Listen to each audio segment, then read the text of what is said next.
नमस्कार साथियों। तो जैसा कि आप सभी को पता है, हमारी 20 क्लासेस हो चुके हैं जिसमें हमारे 1000 क्वेश्चंस कंप्लीट हो चुके हैं। अब बाकी के हमारे 1000 क्वेश्चन रह रहे हैं, जो मेजोरिटी में नॉन टेक्निकल के पार्ट के अब हमें बचे हुए हैं। जो पीछे के 1000 क्वेश्चन हो चुके वो हमारे टेक्निकल के पार्ट के हो चुके। तो अब नॉन टेक्निकल पार्ट अब धीरे धीरे हम शुरू कर रहे हैं। तो हमारी टोटल 20 क्लासेस पहले हो चुकी है, नहीं देखिए तो आप जाके प्लेलिस्ट में देख सकते हो। आज की क्लास हमारी 21वीं क्लास है, जिसमें आज हम 50 क्वेश्चन करेंगे 1000 से लेके 1050 तक के। तो वीडियो को शुरू करते हैं।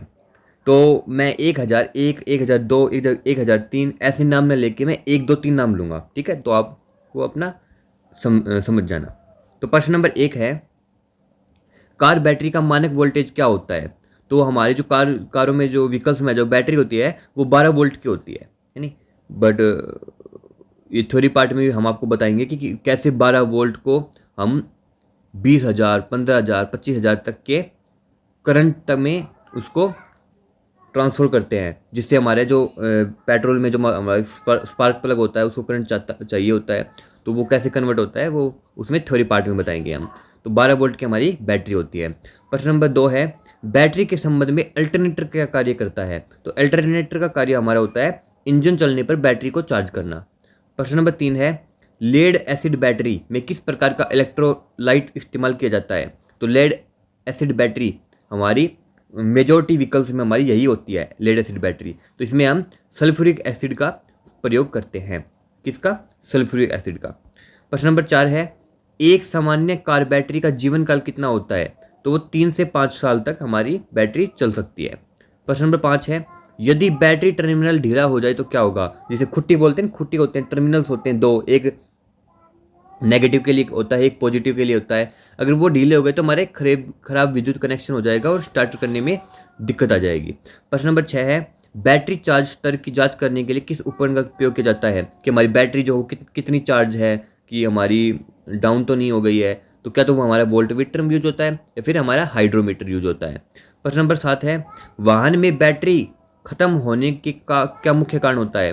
तो एक तो हमारा होता है इंजन बंद होने पर लाइट या एक्सेसरीज चालू छोड़ना। मतलब कई बार हम ऐसे नहीं कर देते हैं, लाइट ऑन छोड़ रखी है, इंजन बंद है, मतलब गाड़ी पार्किंग में ऑन कर रखी है लाइटें, आगे हेडवाइट लाइट भी ऑन कर रखी है, गाड़ी बंद कर रखी है। तो उस स्थिति में हमारी बैटरी डाउन हो जाती है, जिससे काफ़ी ये प्रॉब्लम भी देखने को मिलती है कि हमारी गाड़ी स्टार्ट नहीं हो पाती उसकी वजह से। तो काफ़ी अक्सर कहा जाता है कि गाड़ी जब बंद होती है तो उसकी हेडलाइट भी बंद कर देनी चाहिए, वरना हमारी गाड़ी स्टार्ट नहीं होगी। प्रश्न नंबर 8 है, बैटरी टर्मिनलों पर जंग को कैसे साफ किया जाता है? तो हमारी बेकिंग सोडा और पानी की घोल का उपयोग करके। पानी का घोल हमारा गर्म होना चाहिए। प्रश्न नंबर 9 है, रख रखाव मुक्त बैटरी का क्या कार्य है? तो वह सीलबंद बैटरी होती है जिससे इलेक्ट्रोलाइट रिफिलिंग की आवश्यकता नहीं होती है। प्रश्न नंबर 10 है, मतलब ये ऐसी बैटरी होती है जिसमें जैसे लिक्विड नहीं डालते हम, लिक्विड डालते हैं जैसे हमारी इन्वर्टर्स की बैटरी में डालते हैं, उसी प्रकार हमारी व्हीकल्स की बैटरी में भी डाला जाता है।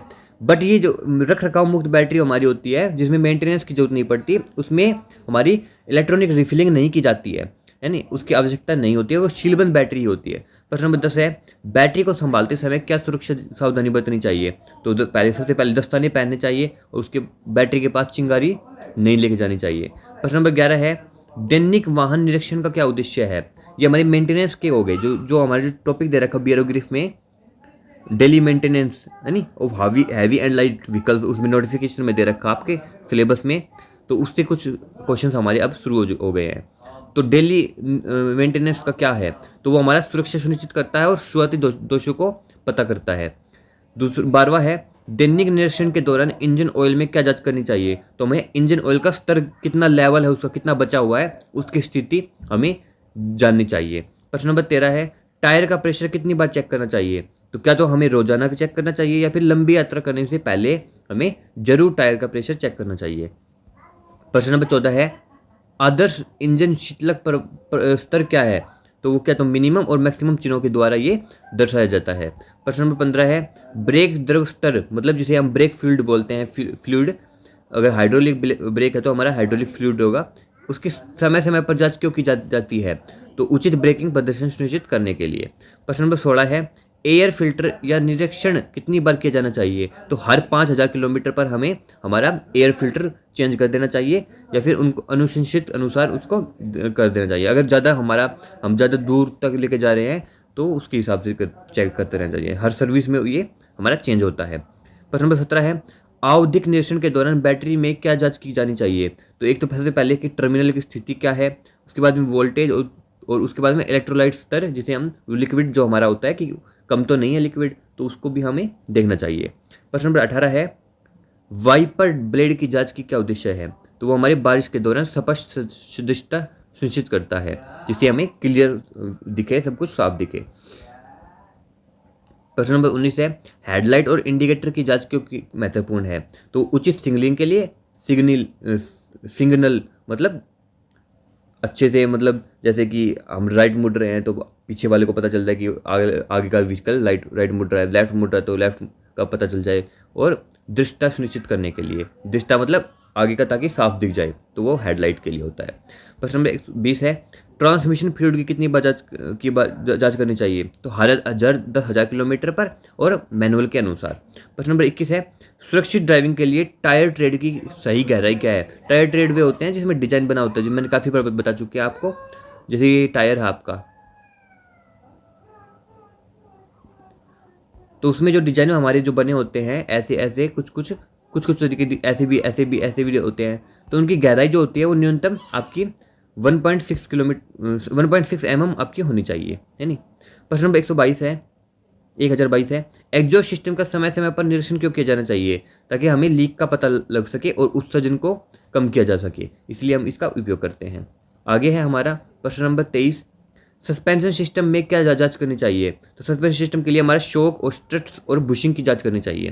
प्रश्न नंबर 24 है, व्हील अलाइनमेंट को कितनी बार जांच करनी चाहिए? तो हर 10,000 किलोमीटर पर, और असमान घिसाव अगर हमें ज़्यादा दिखे तो तब कर लेनी चाहिए, और बाकी मैनुअल के अनुसार। प्रश्न नंबर 25 है, स्टीयरिंग सिस्टम में समस्या का क्या संकेत है? तो वो सामान्य कंपन और मोड़ने में कठिनाई होती है। प्रश्न नंबर 26 है, ईंधन प्रणाली को नियमित रूप से क्यों जांच करनी चाहिए? तो ईंधन रिसाव के लिए और रुकावट को रोकने के लिए। प्रश्न नंबर 27 है, इंजन ऑयल कम होने पर क्या करना चाहिए? तो अनुशंसित ग्रेड ऑयल से दोबारा उसको भर देना चाहिए। प्रश्न नंबर 28 है, होज और बेल्ट की समय समय पर जांच क्यों करनी चाहिए? तो वो घिसाव के कारण अचानक टूटने से उसमें हमें बच सकता है। आगे प्रश्न नंबर 29 है, ब्रेक पैड का निरीक्षण कितनी बार किया जाना चाहिए? तो हर 5,000 किलोमीटर या फिर 10 से लेके 10,000 किलोमीटर तक हमें ब्रेक पैड की निरीक्षण करनी चाहिए। ब्रेक पैड हमारा होता है जिसको हम दबाते हैं ब्रेक मारने के लिए। प्रश्न नंबर 30 है, आवधिक अंडर बॉडी निरीक्षण में क्या जांच की जानी चाहिए? तो जंग की, लीक की और ढीले हिस्से की इसमें हमें जांच करनी चाहिए। प्रश्न नंबर 31 है, पावर स्टीयरिंग द्रव की जांच कैसे की जाती है? तो हमारे जलाशय में डीप स्टिक का उपयोग करके, मतलब जैसे हमारा जहाँ पे हमारा जो द्रव हमारा फ्लूइड है, जो जहाँ पे हमारा वो भरता है, उसमें एक डंडी प्रकार की एक डंडी सी हमारी होती है, डीप स्टिक उसी को बोलते हैं।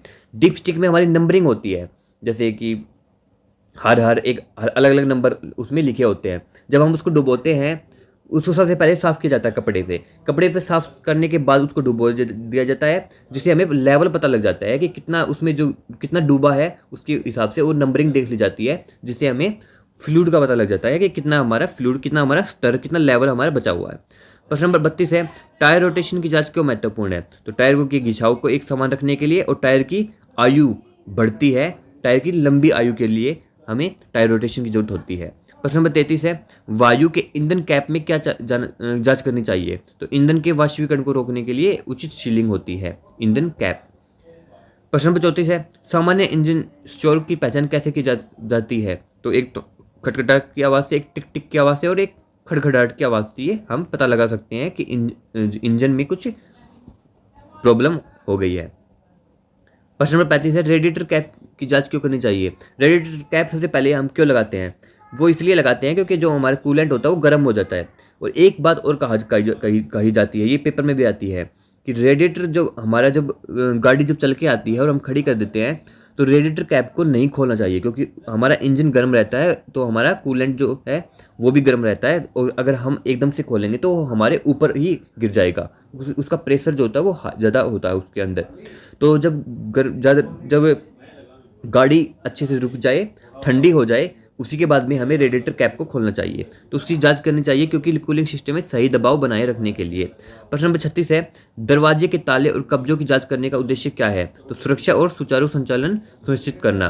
प्रश्न नंबर 37 है, विंडशील्ड वॉशर फ्लूइड की कितनी बार जांच करनी चाहिए? साप्ताहिक या आवश्यकता अनुसार, या हर हफ्ते में एक बार तो जरूर करनी चाहिए। प्रश्न नंबर 38 है, वाहन के एग्जॉस्ट पाइप में क्या जांचना चाहिए? तो रुकावट, जंग और अत्यधिक धुआं तो नहीं दे रहा है, उसकी जांच करनी चाहिए। प्रश्न नंबर 39 है, केबिन एयर फिल्टर को कितनी बार बदलना चाहिए? तो हर 15,000 से 20,000 किलोमीटर पर हमारे केबिन एयर फिल्टर को बदलना चाहिए। प्रश्न नंबर 40 है, इंजन माउंट की जांच का क्या महत्व है? क्योंकि अत्यधिक कंपन के लिए और शोर को रोकने के लिए हमारे इंजन माउंट की जांच की आवश्यकता होती है। प्रश्न नंबर 41 है, वाहन की समय समय पर लाइटिंग जांच में क्या जांचना चाहिए? तो उसमें हमारा हेडलाइट जांचनी चाहिए, ब्रेक लाइट जांचनी चाहिए और इंडिकेटर्स हमारी ये जांचनी चाहिए। प्रश्न नंबर 42 है, ईंधन लाइनों की समय समय पर जांच क्यों की जानी चाहिए? तो रिसाव को रोकने के लिए और ईंधन दक्षता में सुधार करने के लिए। प्रश्न नंबर 43 है, पार्किंग ब्रेक की जांच की क्या उद्देश्य है? तो ये सुनिश्चित करता है कि वाहन पार्क होने पर स्थित रहे। प्रश्न नंबर 44 है, टायर के घिसाव के पैटर्न संरेखन संबंधी समस्याओं का संकेत कैसे दे सकते हैं? तो वो असमान घिसाव, मिस अलाइनमेंट या सस्पेंशन संबंधी समस्याओं का संकेत देता है। प्रश्न नंबर 45 है, दैनिक निरीक्षण मतलब डेली निरीक्षण के दौरान हॉर्न में क्या जांचना चाहिए? तो वो उचित कार्य कर रहा है और उसका जोर कितना है, ये हमें डेली इसमें देखना चाहिए। प्रश्न नंबर 46 है, इंजन टाइमिंग की कितनी बार जांच करनी चाहिए? तो प्रमुख सर्विस के दौरान, मतलब हर एक सर्विस के जब हम करवाएंगे तब करनी चाहिए। और यदि प्रदर्शन में गिरावट आ रही है, उसमें उसकी गुणवत्ता में, उसकी कार्य क्षमता में, शक्ति में गिरावट आ रही है, तो भी हमें इंजन टाइमिंग की जांच करनी चाहिए। प्रश्न नंबर 47 है, यदि शीतलक रिसाव का पता चले तो क्या करना चाहिए? तो शीति के लिए होज, रेडिएटर और पानी पंप का निरीक्षण करें। प्रश्न नंबर 48 है, वाहन के अंडर बॉडी प्रोटेक्शन की जांच क्यों की जानी चाहिए? अंडर बॉडी प्रोटेक्शन होता है हमारा नीचे का जो हमारा जो लेवल होता है गाड़ी का, उसको कहते हैं। तो जंग और संरचनात्मक क्षति को रोकने के लिए। प्रश्न नंबर 49 है, दरारों के लिए चेसिस का कितनी बार निरीक्षण किया जाना चाहिए? तो वो हमारे नियमित सर्विस के दौरान या दुर्घटना के बाद हमें इसकी जांच करनी चाहिए कि हमारे चेसिस वगैरह टूट तो नहीं गई है, या सही सलामत है या नहीं है। प्रश्न नंबर 50 है, आज का लास्ट क्वेश्चन है, लंबी दूरी की यात्रा से पहले क्या जांचना चाहिए? तो तरल पदार्थ के, हमारा फ्लूइड जो है, जैसे इसमें फ्लूइड, तरल पदार्थ में हमारे ब्रेक फ्लूइड भी आ गए, हमारे गियर फ्लूइड भी आ गया, हमारा स्टीयरिंग फ्लूइड भी आ गया है नी, हमारा कूलेंट भी आ गया, हमारा और इलेक्ट्रोलाइट जो बैटरी में जो फ्लूइड होता है वो भी आ लिया है नी, और हमारा जो वाटर लेवल, जो हमारा वाटर भी डलता है गाड़ी में, वो भी आ लिया। तो ये तरल फ्लूइड, उसके बाद ब्रेक सही काम से कर रहे हैं या नहीं कर रहे हैं, और उसके बाद टायर और लाइट और आपका हॉर्न वगैरह, ये आपको लंबी दूरी की यात्रा से करने से पहले अवश्य जांचनी चाहिए। आपका प्रेशर कितना है टायरों में, टायरों की बात करें तो ब्रेक में ब्रेक पैड को जांचना चाहिए, लाइट में आपकी हेडलाइट और पार्किंग लाइट को, इंडिकेटर्स को आपको अच्छे से चेक करना चाहिए। तो ये आपका निरीक्षण के कुछ क्वेश्चंस थे। इसके बाद निरीक्षण के और भी क्वेश्चन है जो हम कल की क्लास में करेंगे। तो आज की क्लास इतनी थी। अगर आपको वीडियो अच्छी लगी तो लाइक कीजिएगा। अगर आपको कोई भी डाउट है तो आप कमेंट बॉक्स में हमें बता दीजिएगा। तो मिलते हैं कल की क्लास में। जय हिंद।